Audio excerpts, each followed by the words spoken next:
Պարոն Ամստերդամ, կասեք, դուք ձեր զեկույցները ուղարկում եք նաև այնպիսի միջազգային կազմակերպությունների, որոնք ռեյտինգավորում են երկիրը տարբեր փորձագիտական կարծիքների հիման վրա։ Օրինակ, մենք վերջերս կարդալով լրագրողներ առանց սահմանների ընկերության զեկույցը տեսանք, որ խոսքի ազատության բնագավառում Հայաստանը 16 միավորով հետընթաց է գրանցել։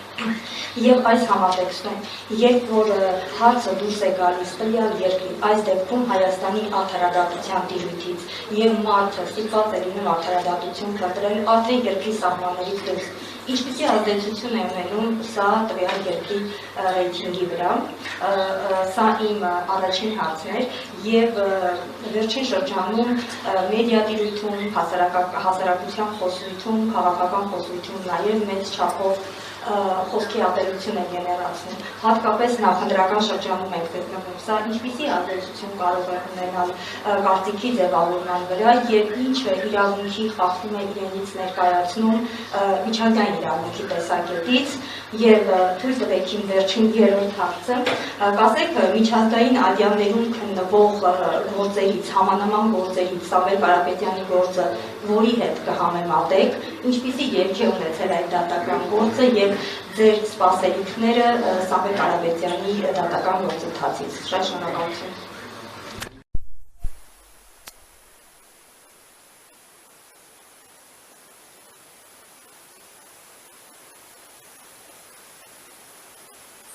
Շնորհակալություն։ Ինչ վերաբերում է Սամվել Կարապետյանին, նա որ տեղյակ եք, որ ես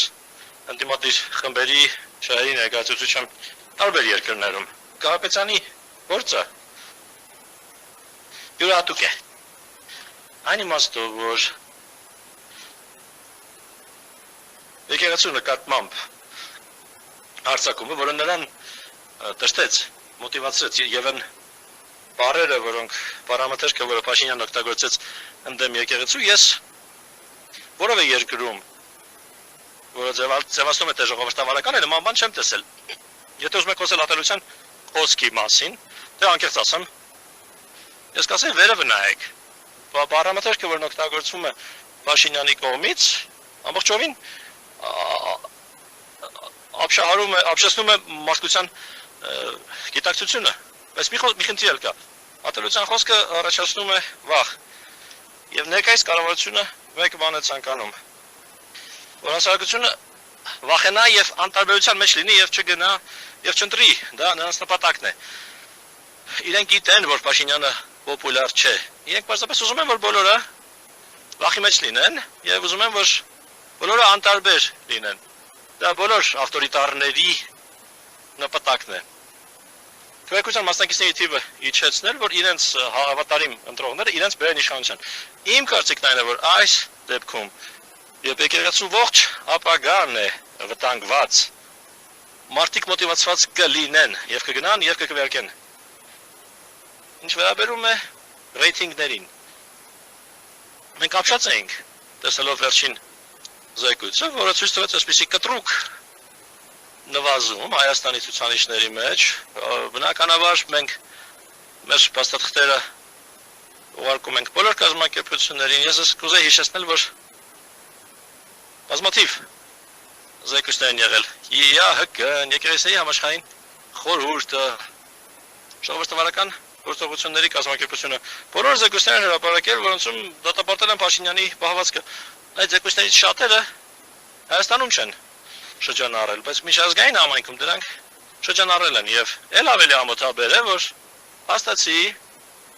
եվրոպական առաջնորդներից եւ ոչ մեկը չփորձեց դա իր հանդիպումների ժամանակ բարձրացնել։ Եվ այդ ժողովը ինքն էլ հաշվելով ժողովի անցկացման ժամանակահատվածը, հաշվելով այդ մտերմիկ զգացողությունը, բավական ցինիկ տպավորություն կարող է թողնել։ Դա կարող է նմանվել ընտրական քարոզարշավի մի ծրագրի, որի նպատակն է փորձել լեգիտիմացնել ոչ պոպուլյար առաջնորդի։ Հայերի հետ իմ շփումներից եւ երբես դիտում եմ հայկական ռիլեր, ես ասում եմ, որ սա մարդը ով պետք է փողոցում քայլելիս զգույշ լինի, որովհետեւ մարդիկ դրա հետ շատ բիրտ են խոսում եւ ինքն իրենց հետ է խոսում։ Ես չեմ կարող ասել, թե քանի անգամ են մարդիկ ինձ ցույց տվել է շփումը Փաշինյանի եւ փախստականներից մեկի, Արցախից փախստականներից մեկի, երբ ինքը շատ տհաճ ձևի խոսեց այդ խեղճ մարդկանց հետ, դա ինձ տասնյակ անգամներ ցուցադրվել է։ Փաշինյանը ժողովրդական մարդ չէ, նա մարդ չէ, ով կարծես Ադրբեջանում էթնիկ զտման ենթարկված մարդկանց ճակատագիրը սրտին մոտ է ընդունում։ Նա կարծես մեկն է, ով արհամարում է այդ մարդկանց ճակատագիրը։ Եվ դա շատ վատ է խոսում Հայաստանի ապագայի մասին, եթե նա լինի իշխանության ղեկին։